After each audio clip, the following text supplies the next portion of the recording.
মিয়াই লাহে লাহে উজনি অসম এৰিবৰ হ'ল।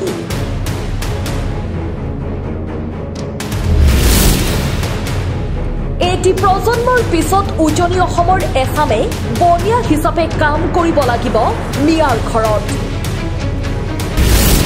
6 জনগোষ্ঠীৰ দৰে আমাকো চৰকাৰী স্বীকৃতি লাগিব, অন্যথা আন্দোলন কৰি হলেও আমাৰ আত্মসন্মানৰ অধিকাৰ বিচাৰিম আমি। মিয়াৰ উন্নতি দেখি গা জ্বলে উজনি অসমৰ তথাকথিত কিছু নেতাৰ। সিটু বৰুৱাৰ আপত্তিকৰ মন্তব্যৰ প্ৰত্যুত্তৰ আনছু নেতাৰ। সিটু বৰুৱাই জনা দৰকাৰ যে অসম গঢ়াৰ ইতিহাসৰ পৰাই মিয়া খিলঞ্জীয়া। মিয়া জনগোষ্ঠীৰ স্বীকৃতিৰ দাবীক লৈ আনছু গোটৰ কেন্দ্ৰীয় নেতা মুছাব্বিৰ আলী আহমেদে কি প্ৰতিক্ৰিয়া প্ৰকাশ কৰিলে চাওঁ আহক সবিশেষ। হয় নমস্কাৰ। আজি মই পুৱাতে পোষ্ট কৰিছিলোঁ যে সিটু বৰুৱাৰ প্ৰতিটো কথাৰ প্ৰতি উত্তৰ মই দিম, আৰু গতিকে মই তেখেতৰ কিছু মন্তব্য মই নোট কৰিছোঁ, কৰি পেলাই কি কি মন্তব্য কৰিছিল সেই মন্তব্যবোৰৰ মই প্ৰতি উত্তৰ দিবলৈ মই সাজু হৈছোঁ। আচলতে সিটু বৰুৱাই কৈছিলে যে মিয়া কেতিয়াৰ পৰা খিলঞ্জীয়া হ'ল। গতিকে মই আপোনালোকক কওঁ যে এইটো সিটু বৰুৱাই প্ৰশ্ন কৰা মানে মূৰ্খামি কৰা। মিয়া কিন্তু আপোনালোকক কৈ আছোঁ, যি সময়ৰ পৰা অসম হৈছিল সেই সময়ৰ পৰা কিন্তু অসমত মিয়া খিলঞ্জীয়া, একদম চিধা কথা, ইয়াত কোনো ধৰণৰ সন্দেহ নাইকিয়া। তাৰপিছত আপোনাৰ সিটু বৰুৱাই কৈছে যে চাইলেঞ্চাৰ ফুটা বাইকৰ দৰে মিয়াই চিঞৰিছে। গতিকে মই কওঁ চাইলেঞ্চাৰ ফুটা বাইকৰ দৰে মিয়াই চিঞৰা নাই, বৰঞ্চ মিয়াৰ শিক্ষাৰ অৰ্হতাৰ বাবে বিশ্বৰ দৰবাৰত অসমক চিনাকি কৰাই দিলে কিন্তু মিয়াই। আপোনালোকে গম পাইছে ইতিমধ্যে হাফিজ, অসমৰ এজন একদম পিছপৰা অঞ্চলৰ এজন যুৱক হাফিজ, এজন অধিবক্তা ইলিয়াছ হুছেইন, তেখেতে লণ্ডনত চাকৰি পাইছে, 37 লাখ টকাৰ চাকৰি পাইছে। এইটো আমাৰ অসমৰ কাৰণে গৌৰৱ। এইবোৰ সিটু বৰুৱাই গম পাব লাগে, ইতিহাস তেখেতে পঢ়িব নাজানে। গতিকে মই এটা কথা কৈ আছোঁ, আপোনালোকে গম পাব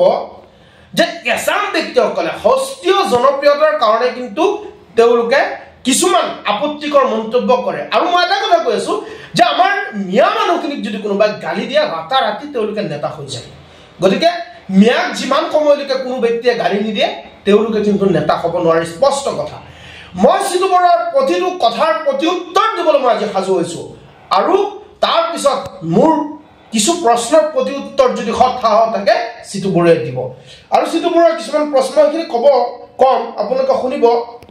যে তেখেতে কৈছে মিয়া কেৱল নিজৰ জীৱন জীৱিকা আৰু বাসস্থানৰ বাবে ডিঙিত গামোচা লৈছে। গতিকে এইটো সিটু বৰুৱাই জানিব লাগে যে মিয়াই অসমীয়া আই মাতৃৰ সন্মান ৰক্ষাৰ্থে যুগে যুগে শ্বহীদ হৈছে, মিয়া গামোচা ডিঙিত এনেই দিয়া নাই। গতিকে এইবোৰ কথা তেওঁলোকে জানিব লাগে। মই তেওঁলোকক আজি বেয়া ধৰণে মই কিন্তু প্ৰতি উত্তৰ দিবলৈ অহা নাই, মই প্ৰত্যেকটো কথা নোট কৰিছোঁ, মোৰ সময় নাই, তথাপিও মই নোট কৰিছোঁ এই কাৰণেই যে তেওঁলোকে যি সময়ত নেকি আমাৰ অসমৰ হিন্দু মুছলমান ঐক্যতাৰ বান্ধোনত থাকি একতাৰে আমি আগুৱাই যাব লাগে, সেই সময়ত এছাম উজনি অসমৰ কিছু ধুৰন্ধৰ চান্দা সংগ্ৰহ কৰা, টেক্স কালেক্ট কৰা কিছু নেতা তেওঁলোকে কিন্তু এতিয়া বৰ্তমান ভাগ কৰাৰ চেষ্টা কৰিছে। গতিকে সিটু বৰুৱা ডাঙৰীয়াই তেখেতে কৈছে যে উজনি অসমৰ পৰা পুনৰ বোলে আমাৰ মিয়া মানুহক খেদি দিব। মই চেলেঞ্জ কৰিছোঁ সিটু বৰুৱাক, এজন মিয়া মানুহক আপুনি উজনি অসমৰ পৰা খেদি পঠিয়াই দিয়ক। খেদি পঠিয়াইছিলে নহয় আপোনালোকে, তেতিয়া অভাৱ হৈ গ'ল নহয়, মিয়া মানুহ তাত নাযায়।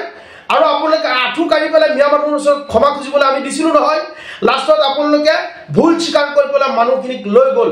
আৰু কোন কোন ভাটাৰ মালিকৰ পৰা, কোনটো গাড়ীৰ পৰা কিমান টকা আপোনালোকে লৈছে, যদি মই মুখ খোলো কওক এইসকল ব্যক্তি 3 বছৰৰ কাৰণে কিন্তু আপোনাৰ নিউজৰ ফ্ৰণ্টত তেওঁলোক নাহে, মই চিধাকৈ কৈ দিছোঁ। গতিকে আমাক গালি পাৰি যদি আপোনালোকে নেতা হ'ব বিচাৰিছে তেন্তে মই আপোনালোকক চেলেঞ্জ কৰিছোঁ, সিটু বৰুৱাক মই আপোনাক আদৰণি জনাইছোঁ। আপোনালোকে যদি সন্মান বিচাৰিছে, ৰাইজৰ সন্মুখত যদি আপোনালোকে নিজক প্ৰতিষ্ঠা কৰিব বিচাৰিছে, নগাঁৱলৈ আহক, মই সন্মান জনাই আপোনাক চিনাকি কৰাই দিম আপুনি সিটু বৰুৱা বুলি। গতিকে মই প্ৰতিটো কথাৰ প্ৰতি উত্তৰ দিবলৈ মই আজি সাজু হৈছোঁ। মই তেখেতৰ কথাবোৰ মই নোট কৰিছোঁ। সিটু বৰুৱাই প্ৰশ্ন কৰিছে মিয়াৰ কি আছে, মই সিটু বৰুৱাক কৈছোঁ মিয়াৰ কি নাই, সেই কথাটো আপুনি উপলব্ধ কৰক। আপুনি জানিব লাগে অসমীয়া ভাষা জীয়াই ৰখাৰ মূল মানুহ হ'ল মিয়া মানুহ যদি আমি মিয়া মানুহখিনিয়ে যদি মিয়া মানুহখিনি যদি অসমীয়া ভাষা নিলিখি আমি বাংলা ভাষাত চহী কৰোঁ অসমৰ মাজত অসমীয়া ভাষা বিলীন হৈ যাব আমি নিবিচাৰোঁ আমি অসমৰ আই মাতৃৰ কাৰণে এইখন অসমৰ কাৰণে আমি শ্বহীদ হৈছোঁ যুগে যুগে মুছলমান শ্বহীদ হোৱা মিয়াসকল শ্বহীদ হোৱাৰ আমাৰ ইতিহাস আছে এবাৰ ইতিহাসৰ পাতবোৰ লুটিয়াই চাব সিতু বৰুৱাই মানে আপোনালোকে কি বুলি ভাবিছে দুটা মিয়াক গালি দিলে আপোনালোকে ডাঙৰ নেতা হৈ যাব আৰু সিতু বৰুৱাই কৈছে যে মিয়াৰ গাত বিৰি বিৰি গোন্ধাই বিৰি পোৱা খোৱা মানুহে হ'ল মিয়া সিতু বৰুৱা মই আপোনাক কৈছোঁ বিৰু খোৱা মানুহ মিয়া নহয় মিয়া বৰ্তমান ডক্টৰ ইঞ্জিনিয়াৰ অধিবক্তা হৈ পেলাই লণ্ডনত চাকৰি কৰা হ'ল আৰু আপোনালোকে যিসকল নেকি নেতৃত্ব বহন কৰিছে আপোনালোকে হিন্দু সমাজৰ যিসকলে চান্দাবাজি ধান্দাবাজি নেতাসকলে হিন্দু সমাজৰ নেতৃত্ব বহন কৰিছে এইসকলে কওক আপোনালোকে হিন্দু সনাতনী সমাজৰ কাৰণে অসমীয়া ৰাইজৰ কাৰণে অসমীয়া নিবনুৱা যুৱক যুৱতীৰ কাৰণে আপোনালোকে কি কৰিছে আপোনালোকে ভাল এখন স্কুল কৰবাত গৈ পেলাই তাত আপোনালোকে প্ৰতিনিধিত্ব কৰিব পৰা নাই এটি সংগঠন কৰি পেলাই পেটৰ কাৰণত যদি সংগঠন কৰি পেলাই আপুনি পেট চলাব খোজে এইসকল ব্যক্তিৰ দ্বাৰা এনে মন্তব্য হ'ব মই আৰু কেইটা প্ৰশ্নৰ উত্তৰ আপোনাক দিম মই কৈছোঁ যে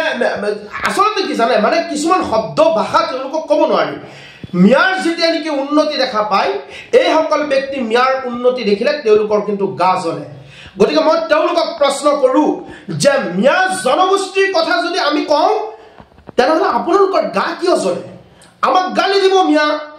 আমি মানুহখিনি যেতিয়া গামোচা ডিঙিত লৈ পেলাই আমি আত্মসন্মান জনাম গামোচাক শ্ৰদ্ধা ভক্তি কৰিম হীৰাদিত্যৰ দৰে এজন ব্যক্তিক গামোচাক দুচাও কৰি বাংলা গামোচাৰ লগত এটাচ কৰি পেলাই ইয়াত কৰি পেলাই যেতিয়া কোনোবা এজন মন্ত্ৰীৰ গাত ওলমাই দিছিল তেতিয়া আপোনালোকৰ জাতীয় চেতনা ক'ত আছিল আজি মুছলমান মানুহে শৰীৰ মানে মূৰৰ ঘাম ভৰিত পেলাই যেতিয়া কাম কৰে অসমীয়া আই মাতৃক সন্মান জনায় অসমীয়া স্বাভিমান গামোচাখনক মূৰত বান্ধি শ্ৰদ্ধা কৰি গোটেই দিন কষ্ট কৰি পেলাই আপোনালোকক পৰিশ্ৰমৰ বিনিময় তেওঁলোকে কৰা কষ্টৰ বিনিময় প্ৰদান কৰে অসমীয়াক কিন্তু সিতু বৰুৱা আপোনালোকে নিউজৰ ফ্ৰণ্টত আহি পেলাই ডাঙৰ ডাঙৰ ভাষ্য মন্তব্য দিলে কিন্তু কোনোদিন কোনোবাই ডাঙৰ হৈ নাযায় গতিকে মই আপোনালোকক কম এটা কথা যেনে ধৰণে আপোনালোকে আমাৰ ওপৰত অন্যায় অত্যাচাৰ কৰিছে কৈ আছে যে কিছুদিন পূৰ্বে আপোনালোকে যেনে ধৰণে উজনি অসমৰ পৰা মিয়াৰ যিসকলে ভাড়া থাকিছিল সেইসকল ব্যক্তিৰ ৰুমে ৰুমে সোমাই পেলাই বনিয়া মানুহ কাম কৰা মানুহৰ ওপৰত অন্যায় অত্যাচাৰ কৰিছিল আৰু সেইসকল মিয়া যেতিয়া উভতি আহি গৈছিল তেওঁলোকক আকৌ আপোনালোকে হাতে ভৰিয়ে ধৰি পেলাই লৈ গৈছে গতিকে কওঁ মিয়া লাহে লাহে শিক্ষিত হৈ আছে মিয়া ডক্টৰ ইঞ্জিনিয়াৰ অধিবক্তা শিক্ষিত ঘৰে ঘৰে হৈ আছে এটা প্ৰজন্মৰ পিছত উজনি অসমৰ এছাম লোকে আহি পেলাই মিয়াৰ ঘৰত বনিয়া হিচাপে কাম কৰিব লাগিব চেলেঞ্জ কৰিছোঁ এটা প্ৰজন্ম মই আপোনালোকক দিছোঁ আৰু সিতু বৰুৱা যদি এনেকৈ কওঁ আপোনালোকে যদি অসমীয়া হিন্দু সনাতনী সমাজৰ মাজত যদি এওঁলোকক যদি আপোনালোকে গাৰ্জেন বনাই দিয়ে মনত ৰাখিব অসমীয়া সংস্কৃতি আৰু অসমীয়া কলা কৃষ্টি ধ্বংস হ'বলৈ বেছি দিন নালাগে মই চেলেঞ্জ কৰিছোঁ সিতু বৰুৱাক আমি অসমীয়া জাতিৰ মাজত আমি বেলেগ একো নিবিচাৰোঁ আমি মিয়া স্ব জনগোষ্ঠী বিচাৰিছোঁ আমি বৃহত্তৰ অসমীয়া জাতিৰ এটা অংগ আমাক কোনো অসমীয়া জাতিৰ পৰা আঁতৰাই নিব নোৱাৰে আমি অসমৰ আমি বাসিন্দা অসমৰ আমি বসবাস কৰোঁ অসমৰ মাজত আৰু ইয়াৰ মাজত আমাৰ মিয়া স্ব জনগোষ্ঠী লাগিব ইয়াত কোনো ধৰণৰ সন্দেহ নাই যদি আমাক মিয়া স্ব জনগোষ্ঠী চৰকাৰে নিদিয়ে 6 জনগোষ্ঠীৰ লগত মিয়া জনগোষ্ঠী এড কৰিব লাগিব আৰু আমাৰ আত্মসন্মানৰ কাৰণে যদি আমাৰ জীৱন দিশলৈও যদি আমি আন্দোলন কৰিব লাগে আমি মিয়া জনগোষ্ঠীৰ কাৰণে আমি আন্দোলন কৰিম কাৰণ আমি এই শব্দৰ দ্বাৰা আৰু অপমানিত হ'ব নিবিচাৰোঁ আমি আগত ডিঙিত গামোচা লৈ পেলাই জয় অসম কৈ চিঞৰিছিলোঁ আমি কৈছিলোঁ আমি মিয়া জনগোষ্ঠীৰ মানুহ আমি অসমীয়া বৃহত্তৰ অসমীয়া জনগোষ্ঠীৰ মানুহ আমি অসমীয়া পৰিচয় দিওঁ তেতিয়াও আপোনালোকে উপলব্ধ কৰিছিলে যেতিয়া মিয়া জনগোষ্ঠী বিচাৰিছোঁ তেতিয়াও উপলব্ধ কৰিছিলে এতিয়া মিয়া সম্প্ৰদায় আমি একগোট হৈ আমি সংগ্ৰাম কৰাৰ সময় আমি ৰাজপথ অৱৰোধ কৰি পেলাই আমাৰ প্ৰাপ্য অধিকাৰ আত্মসন্মান ঘূৰাই পোৱাৰ কাৰণে আত্মসন্মান আমি জীয়াই থকাৰ কাৰণে আমি আমাৰ অধিকাৰ বিচাৰি আমি আন্দোলন কৰিম ইয়াত সিতু বৰুৱা আৰু কিছুমান লেটু চিঙা নেতাই আমাক কেতিয়াও আমাক প্ৰতিৰোধ কৰিব নোৱাৰে আমাৰ আন্দোলন অব্যাহত থাকিব